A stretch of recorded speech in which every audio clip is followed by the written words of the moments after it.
Hey everybody, it's Andrew. Yeah, of course it's about to be Christmas time. Of course you can see I got my tree up, I got my stocking hanging over here. At my house, bored as fuck. And the reason why I'm so fucking pale, because the sun's right here, the blinds won't close all the way. I still look like fucking Michael Jackson's white ass skin, but trust me, I'm darker in person.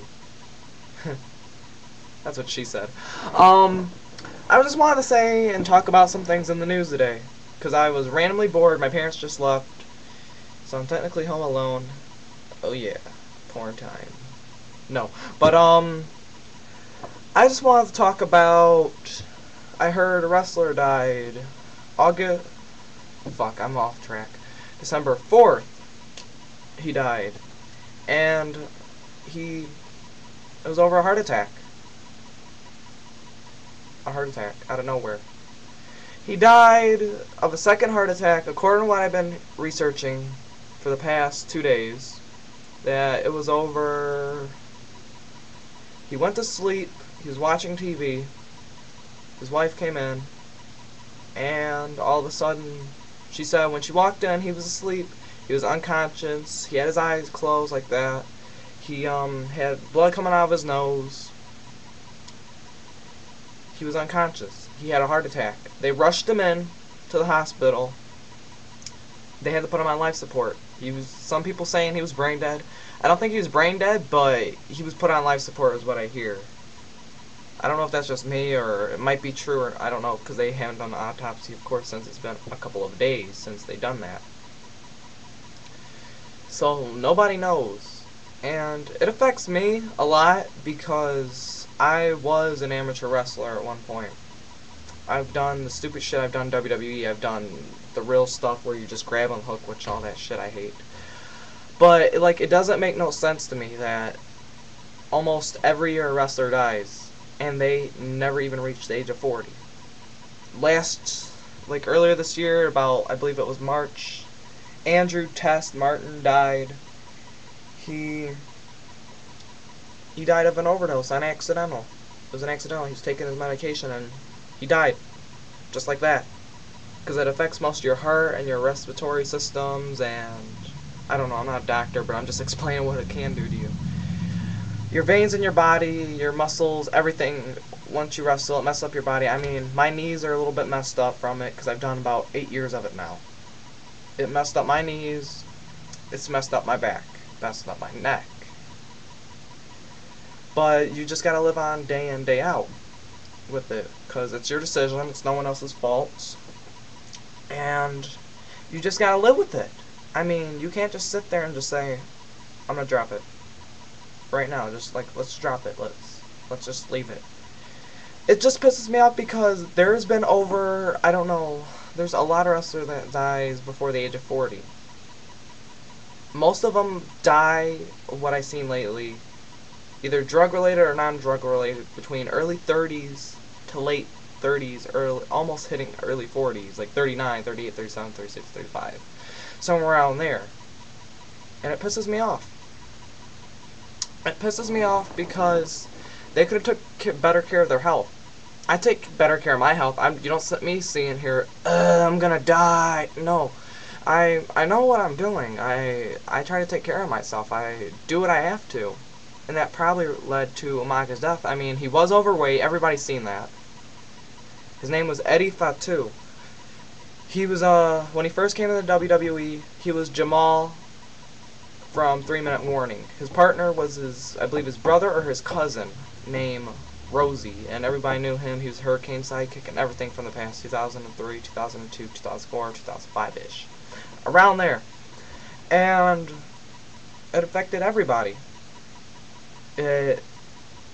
Everyone just was saying already, because I mean Eddie Guerrero, Chris Benoit, those were major in the news when he died, because Eddie Guerrero, they said it was drugs, and Chris Benoit because he killed his family, suspectedly killed his family and killed himself. Personally, I don't believe Chris Benoit would do that, even if he did have brain trauma and steroids in his system. I still can't believe it myself if he did or he didn't. I'm still unsure of that. I can't touch that subject, not even with a 20-foot pole. Umaga was overweight. Everybody knew he was overweight. He was like maybe 300, 400 pounds when we first seen him. Then when he came back in 2006, 2007, as Umaga, he dropped about 100 pounds. So I believe all that pressure led into his heart and caused that heart attack because of his health. Not because of drugs. Everyone was saying, oh, well, he died because of drugs, probably steroids, something. No, he didn't die because of drugs. No one hasn't seen it because of drugs. I'm not still doubting it is because there hasn't been no autopsy, no reports of it or anything yet. But it even affects me because they released him June 11th of this year, of 2009. 6 months, 5 to 6 months after they fired him, he's died. He's dead. He's done. He's also famous with his cousin is Rikishi and The Rock. Sorry, I fucked up. Rikishi is his brother and The Rock is his cousin. All the Fatus, it's Hawaiian. It's like a family connections. If you look into the wrestling generations, you'll see how they connect. I don't know how they connect all together, but they connect. And it's got to be a hard time. It's a hard time for them. You got to admit it. It's difficult to lose a family member, and you know, when you lose somebody, it's not easy. You can't do anything about it. It's tough. There's not a lot you can do. But the question is, what really pisses me off that WWE, when it becomes like a huge superstar like Eddie Guerrero, Chris Benoit, or anything certain, like somebody they really care about, they will make a full-out blown tribute show to them. One superstar, I forgot who it was, I believe it was Test. They didn't even pull on in front of Monday Night Raw in loving memory of Andrew Test Martin 19 blah blah blah to 2009. They didn't do that for him. I found out through Wikipedia. I found out through online what I heard from the news. Not because WWE told me. WWE is supposed to be making these statements. They did the same thing to Umaga. They put up on their website, we have deepest concerns for Mr. Fatu and his families. No, you're just giving respect to his family. You're not telling the fans what you really... It's like you're not even thankful for all the stuff he has done. I mean, he brought in money for you guys. He was a good superstar. He knew what to do. He did his job. He did what he had to do. So why won't you give him his own fucking compliments? He deserves his own respect. I just hate when they do little stupid stuff like that. It's all because of friendships, relationships, and everything in the whole entire business. Other than that, there is no reason why Umaga, Test, Eddie Guerrero, Chris Benoit should have got the respect that they did. Eddie Guerrero, the whole entire show was his. The whole entire was all a memory of him because he was a very good friend to Mr. McMahon and everybody else in the industry, which I agree, he was a good guy. Chris Benoit. Mr. McMahon came out the next day regarding and saying sorry for the tribute show because of that. Does it fucking matter? Really, does it fucking matter? Does it matter that Chris Benoit did that? I know it means something to people, and I know it's wrong, but he sacrificed a lot for the WWE, WCW, ECW. He sacrificed a lot. He deserved the thanks that he got too. Everyone deserves mourning. Everyone deserves that. It shouldn't be, well, you get your 2 minutes of fame and then we continue on the show. I understand continuing. It's all about profit. It always has been about profit. I don't understand. I never do understand about all this shit. I mean, it's nonsense. It's bullshit. They deserve their own show. They deserve their own respect and time. They deserve all regards. They deserve everything.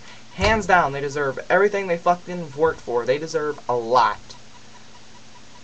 That's all the message I really want to get out. So if you want to watch one of my songs, that's probably down here or over there or whatever. This is up to you guys. If you guys want to view my videos, I'm not going to force you and say favorite comment, favorite comment. I'm not the Shane Dawson. I'm not freaking Niga Higa. I'm not any of that shit. Just watch it if you like. I'm not going to force you to watch it to the whole entire video if your mom dies. I'm not going to do that. Just do what you believe, alright? I am Andrew. I'm signing off. I'm hoping to make more music soon. And have a nice day.